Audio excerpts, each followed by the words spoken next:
But I know it's exactly 7:23. But I said to myself, I'm going to come late purposely, and let's see if they can forgive me, given the topic of today's lecture. So I hope you can. Otherwise, please step out. And okay, all right. So I have to start with the story of a rabbi who was once sermonizing about forgiveness, same topic as tonight.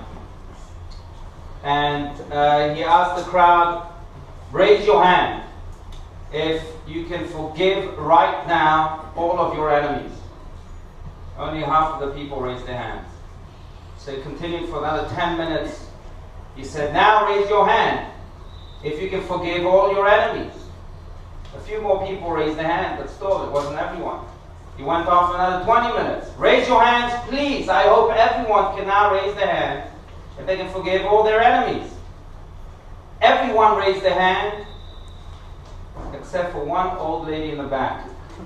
The rabbi was stunned. He said, what? You can't forgive your enemies? She says, I don't have any. He calls her up. He says, wow, that's amazing. Maybe you can teach us a thing or two about forgiveness.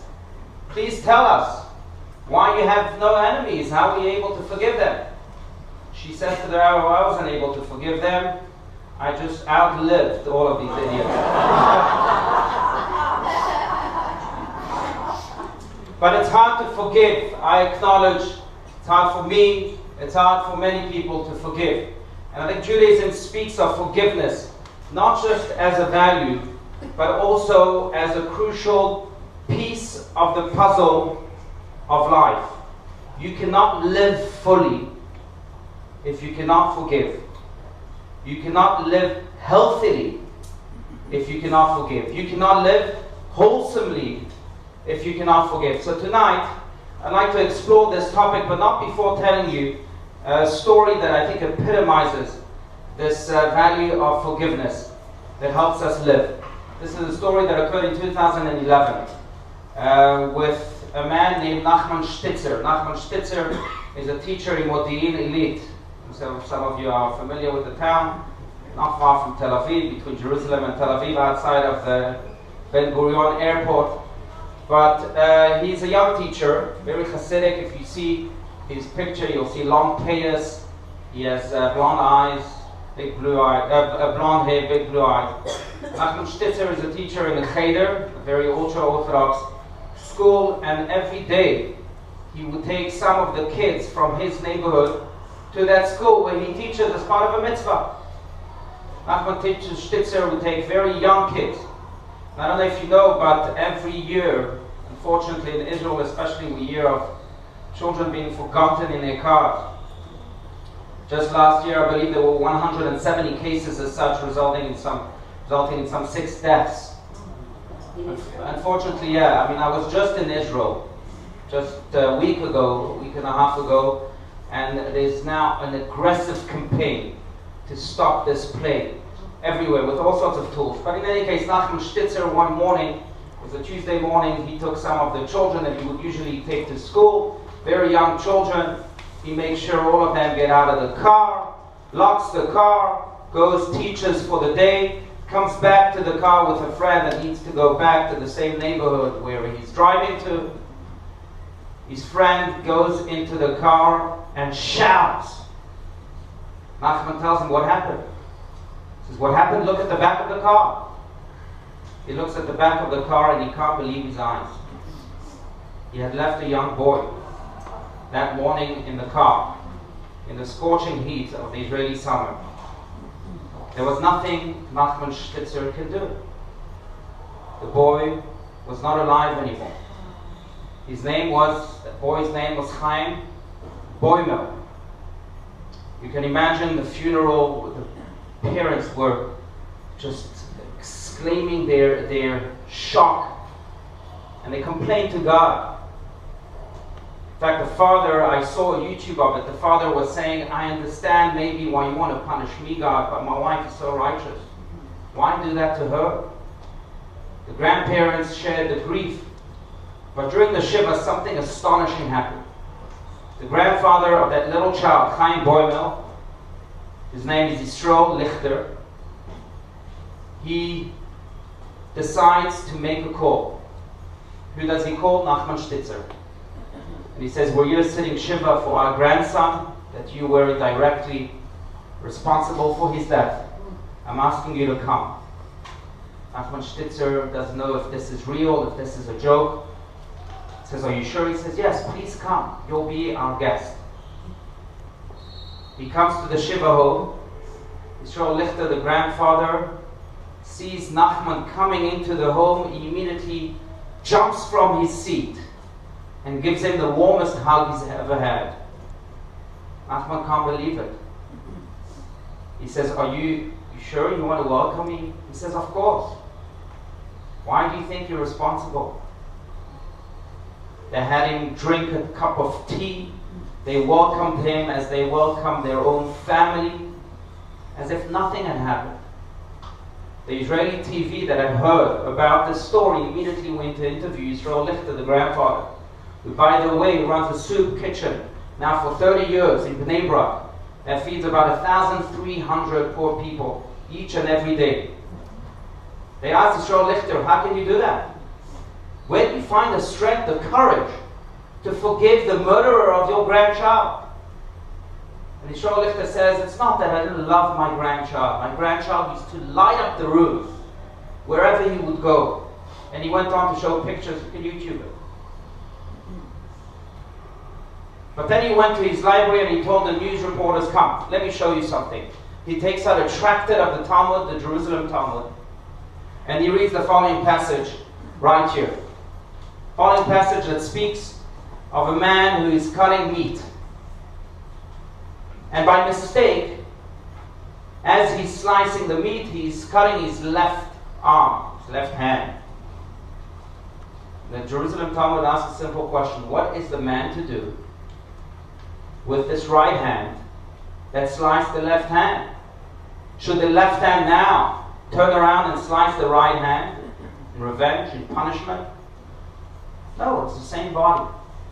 And the Talmud, as here concludes, Ve'ahavta lera'acha kamocha, you should love your fellow like yourself. Yisroel Lichter says to the news reporters, you see, we are all one. And so powerfully he says, if I do not forgive him, I am not forgiving a part of myself. He is me, I am him. We are all one. Ve'ahavta lera'acha kamocha. So why live with hate towards a part of myself? Now, as I was watching that documentary about Yisroel Lichter and Chaim Boimel and Nachman Stitzer, and the story has a beautiful ending, maybe I'll share it with you afterwards, but I said to myself, wow, here's a grandfather who can forgive a man that was indirectly responsible for the death of his own grandchild, for Chaim Boimel. How small does that make me? How come I can't find the same bravery within me to forgive those that have hurt me? And I didn't have an answer. I really didn't have an answer. Now yes, there are exceptions to forgiveness in halakha. Some of the exceptions are also here in the second reference, and I apologize that, I hope you forgive me for that one too, but I apologize that there aren't enough reference sheets. But please feel free to share. Ve'ahavta lera'acha kamocha, you should love your fellow like yourself. So feel free to share, but there are two exceptions. One is that you can't forgive someone that has hurt someone else. So I can't forgive, God forbid, the Nazis, which is an extreme example. Why? That's not my job. It's really not my job. It's almost like General Schwarzkopf said. Remember General Schwarzkopf from the Gulf War, 1991? They asked him, can you forgive the terrorists? He said, my job is not to forgive them. That's God's job. My job is to make the meeting between them. That's my job. But, okay, we'll wait for the other ones to get it. But, that I can't do. They hurt someone else. Who am I to take this position arrogantly? and say, I'm able to forgive you on behalf of others. That's one exception according to Allah, according to the Mishnah. Second exception is that if I forgive someone, and he at least interprets this forgiveness as a sign of encouragement. Keep on doing what you're doing. There's nothing wrong with what you're doing. That's wrong. That's also wrong. The person will continue to rob banks, will continue to harm people. So in that case, I'm also not allowed to forgive. These are the only two exceptions. But otherwise, forgiveness has to be a vital part of oneself. Because in Yisroel Lichter's words, if I do not forgive the other, some shape or form, on some level, I'm not forgiving myself. Because that other is a part of me.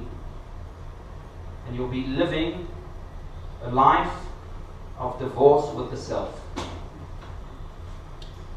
But on Yom Kippur, we speak of forgiveness. In fact, the Yom Kippur prayer, if you recall, begins with Kol Nidre, which is sung beautifully in many, many synagogues. Especially if the cantor thinks he has a good voice. Then that's why I said many, not all synagogues. But it's sung quite well. There's a typical tune to it. No one really knows the origins of the Kol Nidre prayer. By the way, many think that it came from the Marranos in Spain during the Inquisition in 1492, when the Jews would get together every year and say to themselves, 1 second, we acted as non-Jews on the outside. We want to make sure that God knows that that was just an act for us not to be caught and killed. So any vows that we have made as non-Jews should be annulled before we begin the Yom Kippur prayer, and that's how the Kol Nidre lyrics began. That's how they were composed. But Kol Nidre, astonishingly, is recited, remember how many times? 3 times. Now many ask the question, why 3 times? To ask forgiveness 3 times? So then why ask forgiveness 3 times? And there's a beautiful commentary by Rabbi Levi Yitzchak Berditchev, one of the great Hasidic masters, that says, well, that's because there are 3 different people we need to forgive. And tonight what I'd like to do is explore together with you those 3 people that we need to forgive, to allow forgiveness to really take part of our lives and make us wholesome. The first one, obviously, is forgiving others. Right? Anyone who may have hurt me, not others, but that may have hurt me personally. You have the Kol Nidre prayer right here. But I'd like to challenge you. Ready? I'd like to challenge you. Because I don't like speaking just in theoretical terms. But I'd like to challenge you that after this class, maybe you and I, including myself in this, can pick up the phone, one that has hurt us, and say, I'm sorry, or I forgive you. Could be anyone. But that's the first step in this Yom Kippur journey. The Yom Kippur journey that is not only left for the beginning of the year, but is each and every day, as we'll soon see. But in any case, the first person we need to forgive is the other that has harmed us. And I have to tell you that the biblical story that sticks out the most maybe teaches us on how to forgive others. I don't bring the references for this. But you remember the story that really embodies forgiveness in the Bible, in the Torah? Does anyone throw a wild guess? Joseph,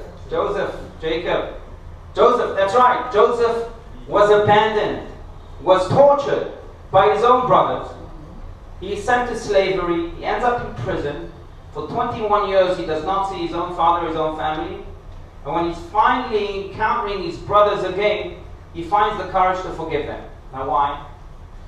How did he do that? I think there's a glimpse to that answer at the very end, when he reveals himself, probably the most emotional part of the Torah, no doubt. To me, at least, as a Torah reader, I get very emotional during that part. When Joseph says to his brothers, I am Joseph, Ani Yosef, and his first question, Od Avichai, is my father still alive? And his brothers are taken aback. And he says something astounding. He says, don't worry. I know you might think that I want to take my revenge, but you did not sell me here. Ki lo mechaltem oti heina. You did not sell me here. What happened then? They didn't sell him to Egypt, they did. And then he explains, no, God sent me here. You didn't sell me. God sent me. In a way, Joseph develops a whole new perspective to life. Very often you can see yourself as a victim. As a victim who's passive. What do you sell? You sell items. I sell this table. I sell this chair. Those are very passive things. But people who are active are people who just do not allow themselves to be sold. Rather, the most active of all is the one that's imbued with God's life, with God's agency, God's almost task upon his shoulders or her shoulders. And that person sees himself as God's instrument of goodness in the world. I was sent here. I wasn't sold here. I was sent for a very specific reason. Yes, God, find my brothers behind that channel, brothers selling me, to be sent here. But I was sent here. My dear Rabbi Deitch Steinsaltz, he should have a speedy recovery yesterday. He had a tough surgery. But Rabbi Steinsaltz used to tell us in his yeshiva, he would come very often and say, you know what the difference between me and the Breslev Hasidim is? We'd say no. And the Breslev Hasidim say that they grow, they pay us. All right? Part of the reason Rabbi Nachman said is that if they end up in hell, believe it or not, but the Hasidic master, Rabbi Nachman of Breslev himself, would come and pull his Hasidim from their payas out of hell to paradise. And he would tell us, you know what the difference between me and the rest of the Hasidim is very simple. If you end up in hell, I'm not pulling you from anywhere. Rather, I'm going to come to you, I'm going to tell you, good for you. Now it's your task to make hell heaven. That's the difference. And that's the way to view life. Yes, we are sent different messages by different people, by different places.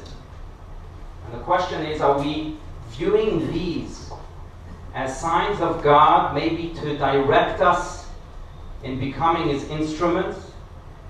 Or are we viewing these as things that befall us and we're victims?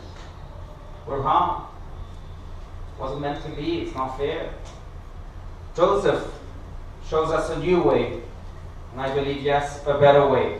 And I have to tell you the story, and I don't mean to be too long, but the story with the Israeli who had a son who was a Holocaust survivor, and he had a son who needed a new kidney. Now, he was looking all over the world for a new kidney for his son. Totally heard that there's a match for him, for his son, in Toronto, Canada. He schlepped to Toronto, Canada, and they scheduled the transplant in a week after his arrival. But the problem was that 2 days before the transplant was scheduled, he gets a call, and they tell him, we're terribly sorry, but the potential donor of your son's kidney has refused to proceed onward. He says, I don't understand. Why? This is my son's life. And he demands the phone number of the donor. They refuse to give him, and after a lot of persistence, he receives his phone number, he calls him, the man hands the phone in his face, says, I'm not interested in speaking to you, leave me alone, go back to Israel. So he decides to go and visit him, knocks on his door.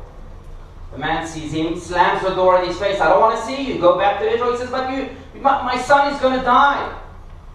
Your son has a kidney for him, please. The man says, I don't want to speak to you, leave me alone. He says, fine, I'll leave you alone, just tell me why. And the man says, well, I'm surprised, you don't recognize me? He says, no, I don't recognize you. The man says, well, we were in Auschwitz together. You were a couple. And one day we were caught doing some illegal activities like stealing bread. So the Germans told you to come and beat us and to take away whatever we had. You took away my child. You took away my child? So I said to myself, what a coincidence. You took away my child. Your child now is about to die. I'll let him die like you let my child die. And the couple said, well, 1 second, was that you? Don't you remember? I was a couple on the outside, but on the inside I was still very much your brother. You think I took away your son to kill him? I actually hid him. And I fed him. And after the war, I was looking for you, and I couldn't find you. So I kept him as my own son. And I understand. Now I understand why your son's kidney, matches my son. Because they are brothers. The man couldn't believe it. But my friends, this is the case. As Yisroel Lichter said, we are brothers. Not forgiving the other is denying ourselves from ourselves. That's what it is. And that's why the first Kol Nidre is really dedicated to the other, Joseph Steyer. But the Babylonian Talmud says something quite wonderful. One who overcomes his natural inclination to hold on to a grudge and instead forgives others, all of his or her sins are forgiven. Why? Because you're wholesome. When you're wholesome, you're pure. Your sins are forgiven. That's the first Kol Nidre. The second one, dare I say, is forgiving God. Yes, we all hold grudges against God. We feel that sometimes life isn't fair to us. And we say, God isn't fair. Did I really deserve this? Did I really deserve this? And I find no better source than the letter written by Elie Wiesel, the famed Holocaust survivor, Nobel Prize winner, an incredible author. I devoured every book of his. But he wrote a letter published in the New York Times, Erev Rosh Hashanah 1997, on the eve of Rosh Hashanah. And there, after so many decades, he decided to forgive God. He said to God, yes, I've put you on trial in my books. I've declared you dead in my books. But I'm sorry. I thought to escape from you. But I could never do so. It's a beautiful letter. I don't know if you want to read it now or not. You can read it in your spare time. But it's really a beautiful letter in which Elie Wiesel concludes, well, there's no way we can ever divorce ourselves from God. God is forever present. There he speaks of how really the Holocaust was orchestrated by men, evil men, thought by evil men. And God doesn't feel needs to bear the entire responsibility. Maybe I'll just read the last paragraph where he says as follows: as we Jews now enter the high holidays, preparing ourselves to pray for a year of peace and happiness for our people and all people, let us make up, Master of the universe. In spite of everything that happened, yes, in spite, let us make up for the child in me. It is unbearable to be divorced from you so long. And it evoked in me the story of Rabbi Elimelech of Lizhansk, again another Hasidic master of 300 years, which apparently was approached by one of his students and said, the student asked Rabbi Elimelech, we're about to do kaparot. Remember the custom on Yom Kippur, where we take a chicken or a live fish or money, and we sing them above our heads. It's a sign of forgiveness, right? We ask God to forgive our sins. But so they asked Rabbi Elimelech, the student asked Rabbi Elimelech, please teach us how to do kaparot. Rabbi Elimelech says, I don't know what you want from me. I don't know. I do kaparot the same way you do. And in fact, you might do it just with the white rooster. I do it even with the black one. It doesn't matter. But if you want to learn the secret of kaparot, go to Moshe, the innkeeper in our town.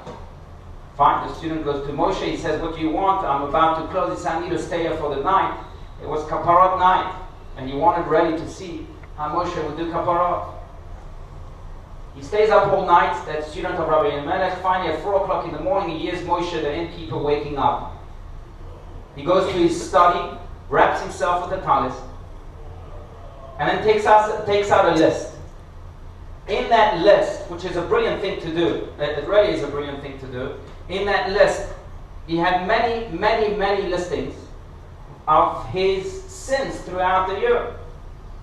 And he starts to cry and say, God, please forgive me for this, please forgive me for that. Not big sins. Please forgive me for gossiping here, for not having enough concentration in prayer there. I wish I had those sins. But that long listing. And then he takes out another list. Another list that also had many, many, many listings. In that list, he listed the day and the time in which he felt that God was unfair to him. And he said, God, here you made my child fall down to the ground and break his leg. Here, God, you made my wife suffer. Here, God, we didn't have bread that day. Here, God, it's unfair. We don't deserve that. And then he took the two lists. And he said to God, look, I'll make a deal with you, God, Ribono Shel Olam, Master of the universe. I forgive you for your sins. You forgive me for my sins. He threw those two notes in a small fire that he had prepared. He said, now I'm ready to start anew. And sometimes that's how we should approach, yes. Sometimes we can't understand God. It's beyond understanding. The human brain can't understand the infinite brain of God. But we have to be willing to forgive God, if only to continue to live with Him with harmony. Dare I say, with love. That makes us again wholesome and maybe serene. And then there's a third person that we have to forgive, maybe the most important of all. Yes, more than forgiving God, more than forgiving others, we have to forgive ourselves. You know, I think that I'm about to write a piece, so don't tell anyone yet because I wanted to create weight, but called The Generation of Not Good Enough. Tell me if it's a good idea or not. This is really an idea I had 2 weeks ago, and I have to write about this. But I'm thinking to myself that really, we're a generation of not good enough. As my generation, our generation, I think when we grew up, we weren't good enough for our parents. And now we're not good enough for our children. And in so many realms, we're really not good enough. And we blame ourselves for so many things. You'll read my piece and I'll delve into this topic a little more. But we're not good enough. And when we're not good enough, it's hard for ourselves to forgive ourselves. It's really very, very hard. And it's true on a Jewish level. Very often as a rabbi, I have people come to me and say, you know, Rabbi, I'm not a good Jew. I didn't have my bar mitzvah properly. I don't eat kosher. I'm not a good Jew. Or people would say, I am a good Jew. And we define ourselves by good or bad, which obviously leaves a lot of grey room. A lot of grey room in which the vulnerability of man is so strong that he doesn't forgive himself. By the way, I say that there's no such thing as a good Jew or a bad Jew. Never say that. And if someone says that to you, please correct him. Correct him by saying, no, there's no such thing as a bad Jew, there's no such thing as a good Jew. There's only one definition. No, not even a Jew. And the only definition is a growing Jew.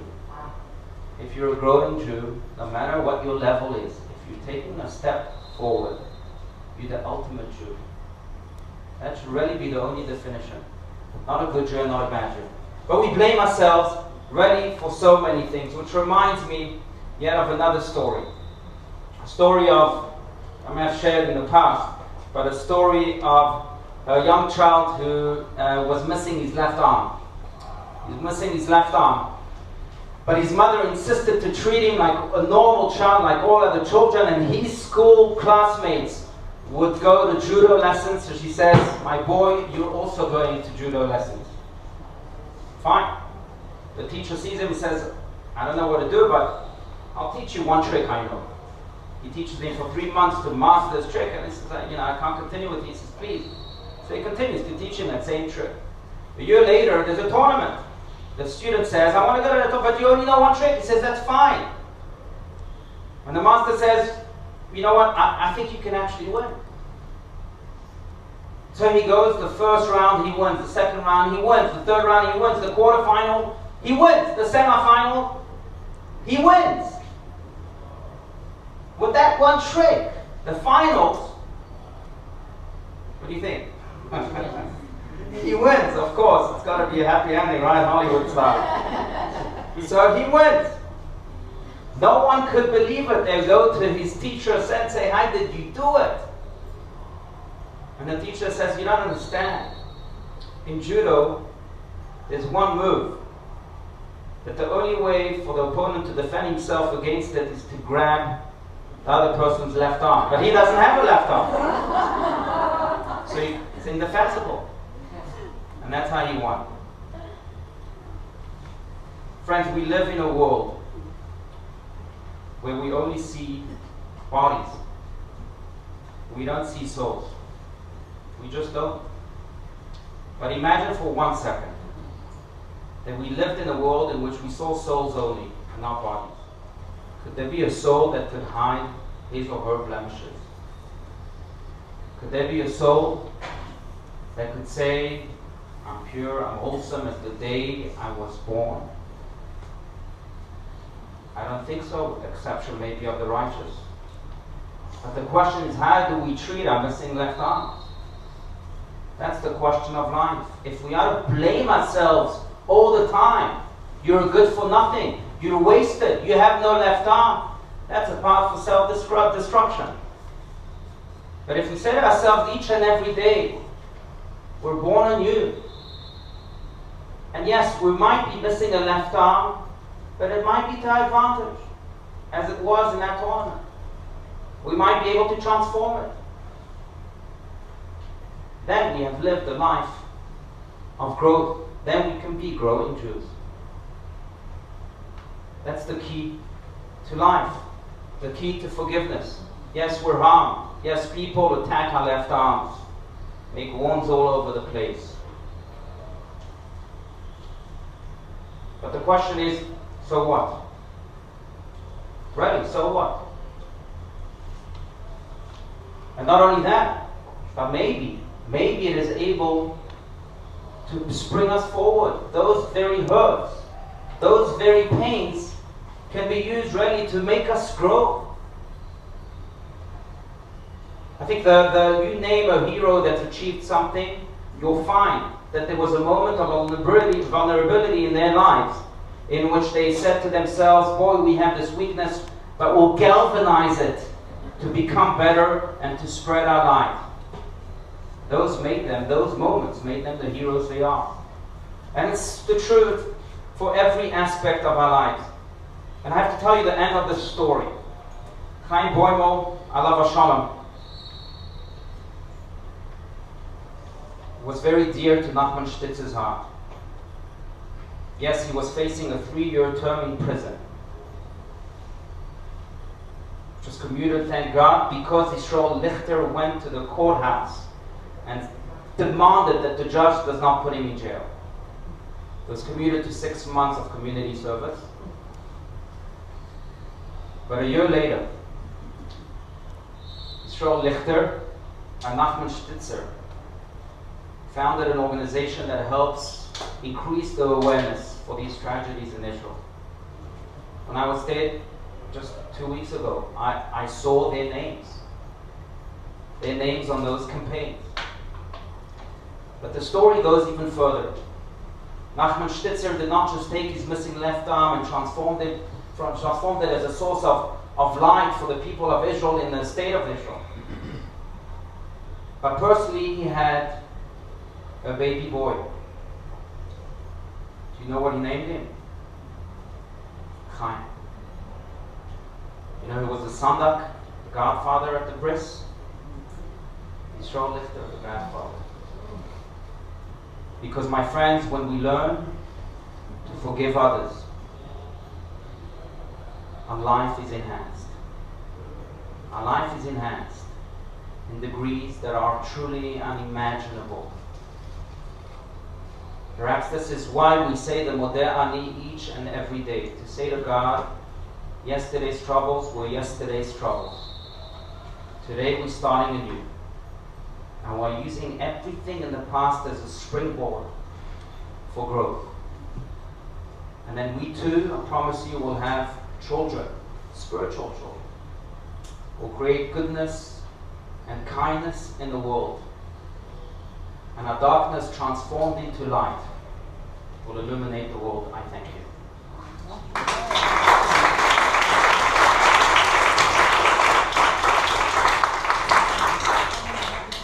Okay, I'll take question. I hope you can hear me like that, because I can't forgive the microphone. Yes. Can you forgive someone but still choose not to include them in your life? Is that true forgiveness, or is that taking care of yourself? But I know real forgiveness. It's over. It's done. I forgive you, whether you ask me or not. Right. But I choose not to have it in my life anymore. Well, that's an excellent question. Maybe I should just to repeat the question. So, can you forgive someone but choose to not include them in their lives? You know, there's a limit. Not everyone is Yisroel Lichter. Right? That's what you're asking. So, yes, I mean, definitely. But you have to ask yourself an honest question. Did you really forgive him? Why is it that you are not including them in your life? Sometimes it's simply because you feel that you are too different. That's fine. That's all right. No problem. But, yeah, forgiveness doesn't mean Yisroel Lichter necessarily. That's amazing. Yeah. Yes, Randy. So the story about the boy that was left in the car, Mm-hmm. would many people think, I mean, well, it's not really his fault because it was God wanted that to happen. I mean, people that believe that everything that happens in the world is based on God, how does that play into that?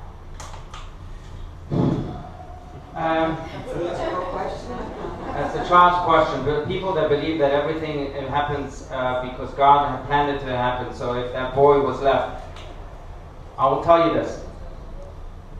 The only way to answer this question is by evoking the words of Rabbi Yekutiel Yehuda Halberstam, the Tzanzer Rebbe, who too was a Holocaust survivor and saw his own wife and 11 children murdered in front of him.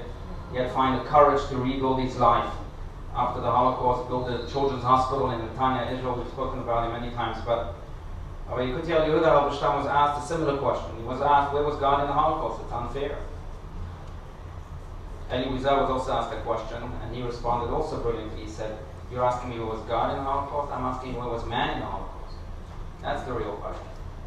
But Rabbi Yekutiel Yehuda Halberstam answered differently. He said, look, I have many questions. I have many personal questions too.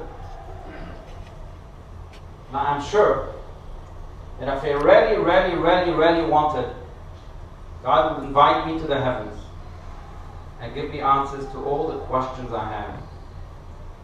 But I prefer to remain down here on earth with the questions and go up to the heavens with the answers. We'll always have questions. Not everything can be explained. Those who say, well, those soldiers were killed because they didn't keep Shabbos. They either need a psychiatrist or they fought. But I don't believe in that way of life. I don't think that's healthy. I think it's healthy. What is healthy is to say, as Prophet Isaiah says, Lo machshavotay machshavotechem. Our thoughts are not God's thoughts. Our brain is limited. We have to understand God, but there will be areas that are inexplicable. And we have to remain with the questions, unless some of you want to go up to the heavens and receive the answers. But I prefer, like Rabbi Yekutiel Yehuda Halberstam, to remain here on earth. I noticed it, because I love it came back to testify. Yes, Diane. Thank you, Rabbi. Great talk. Mine relates to the first question that the lady had in front about keeping somebody in your life. If someone is a family member, not an immediate family member, but an aunt, cousin, or in-laws, for example, and you forgive them, but they continue to do destructive things to you that's hurtful, you mentioned at the beginning of the talk that there's two different kinds of people you don't need to forgive. Is at that point you don't forgive them, or you forgive them and don't have them in your life? Or how do you handle people who just continue to do the same things to you? That's also an excellent question. How do you handle people that continue to harm you? So you might forgive them, but they continue to harm you, and it's hurtful. Look, I'm a believer that good fences make good neighbors. I do think that if the neighbors are just toxic, then good fences make good neighbors. But I want to speak about forgiveness from a very essential standpoint, even from a personal standpoint. Forgiveness relates to my perspective on the others, not necessarily on their, how should I say this? Forgiveness relates to me versus the others, Not necessarily, I don't know if you can understand, but I'll explain. Not necessarily, it doesn't relate to on the others versus me. So what I mean by that is that when I forgive, what I'm saying to myself is that I am remaining wholesome. Nothing is going to crack me. Okay? If I constantly think of the other, now yes, you have to have good fences, but if I constantly think of the other, and as many have said, I've seen that in many books, but they rent the space in my mind for free. I'm sure you've heard that sentence before. Then it's the others versus me, and then that's when it becomes toxic. But if I'm able to build those fences and say, you know what, they'll continue with their actions. They'll do what they want to do. But I'm above that. And yes, means that I won't have to interact with them. It means that I don't have to interact with them and so on. But I'll remain above that. Then you've exercised forgiveness at its best.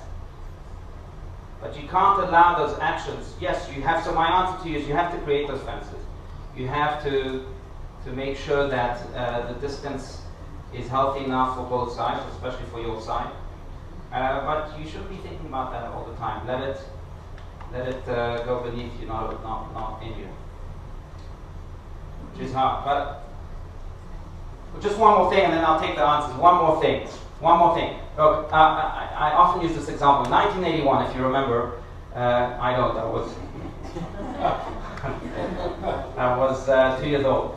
But in 1981, Ronald Reagan was almost killed. Remember that? Yeah. Okay. So it made some headlines in the newspaper. But I researched it. At the time he was killed, there was something in America that made greater headlines. Much greater headlines. Do you know what it was? Apparently Philadelphia had a strike. They wouldn't collect the garbage. Remember that? For 3 weeks, the garbage men did not collect the garbage in Philadelphia. That drove the country crazy. Crazy, more than Ronald Reagan's attempted assassination. Now I'm thinking to myself, we too collect garbage. Sometimes not for 1 week, for 3 weeks. So how come we don't have this uproar that there was in America in 1981? So much garbage in here. And all we have to do is just sweep it away. Don't let it even come, don't even collect.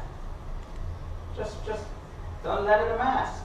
So sometimes the best way to relate to those neighbors is to, I'm above this. Everyone continue, let it be.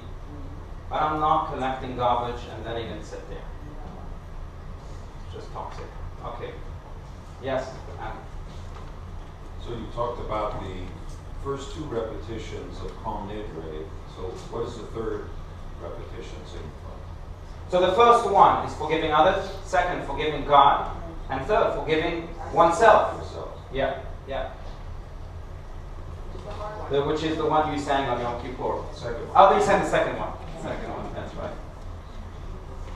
Very good. Yes? I know this is in memory of the 3 boys, and I live in Israel also, and I live also here in Scottsdale, and I knew the Frankel family, and I know that you have worked with Rachel Frankel. Can you tell me how she is doing with the forgiving part? Yeah, it's interesting you asked that because it answers a question that was asked before. I just met with her a week ago, and she said something she didn't say here during a visit. She visited our community 2 years, but she said that there are many why questions in her head. Racheli Frankel is the mother of Naftali Frankel, who was abducted a year ago in the past summer and murdered brutally, one of the 3 boys. But she says there are many questions of why. But she does not allow herself to even go there, because it will put her in a state of complete desperation. So she blocks them. And by blocking them, she said, I'm a happy person. Really remarkable. Really remarkable. She's amazing. She doesn't stop smiling. She's amazing. But I have to say, I'm sorry, but because I know people say she's amazing. I say she's amazing. She's truly remarkable. She's amazing. I don't know, people say, I come from a world, a yeshiva world, in which every second rabbi is amazing. And it's always bothered me. And I'll tell you why. Because by saying that they're amazing, we make them inaccessible. Not only that, we make them as a category of themselves, They can't really teach us that we can never become like that. They're amazing. We're not. So saying that Racheli Frankel is amazing is true. But it doesn't mean that you can't say, well, we can learn from that too. We can also block the why questions. We ought to. That's what she wants, by the way, not the first thing. So we got to be careful with just putting people in boxes, making them inaccessible and categorizing of themselves, because then they really can't teach us much. It's the cookie cutter philosophy of some parts of Judaism which I disagree with.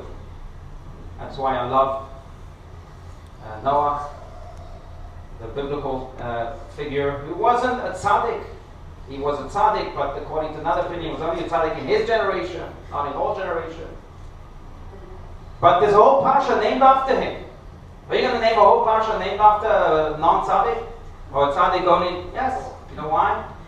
Because he can teach us much about ourselves. That's the people we can relate to. So we have to say they're amazing, and we're learning from them. But that's it. We ask what makes them amazing, and we can provide back to that amazing, right? That's right. Absolutely. Absolutely. Yes. I just want to say, as a mother who lost a child, after a while, you just don't even ask why anymore. It's just, that's the way it was, that's the way it was supposed to be, and there has to be a reason for it, but I don't know the reason. Yeah, that's... Well, first off, yeah, my deepest feelings and wishes to you, but I'll tell you this, my wife also lost a brother. And at a good time, I once asked her parents, that lost a son, and they dealt with it. And I'll never forget what my mother-in-law told me. My mother-in-law that I love dearly told me. But she said... That's not what she said. She's crazy like it. No. She doesn't like me? She Okay, well, I love her. It doesn't matter. But I once asked her, how did you cope with it? How do you still cope with it? And she told me, quite remarkably, she said, well, number one, I still think that he's alive. And that his soul is alive is very much present in my life. It's also remarkable. But number two, she said, I cry often at night, and it breaks me. But I pick myself up and I get up. Which is, by the way, very similar to what Racheli Frankel said about herself. Life is stronger than my tears. Life is stronger than my tears. Yes? You speak about the grandfather forgiving. What about the parents of the boy that was in the car? The parents of the boy that was in the car? Good question. So they showed, in that YouTube, in that documentary, they showed the parents, they showed the father only, the mother, but I think it's because it's an ultra-Orthodox, so they don't show a woman. But the father forgave just as much, which is also remarkable. They don't focus on him too much, but he forgives, he says that. Yeah.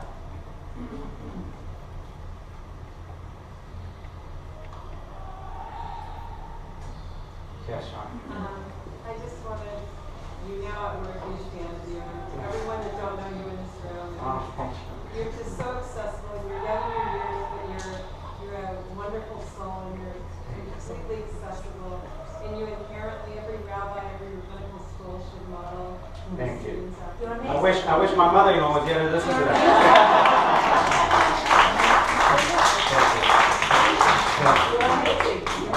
Maybe that she was. Maybe. Yeah. Okay. Any other questions? Amy, thank you very much for organizing this.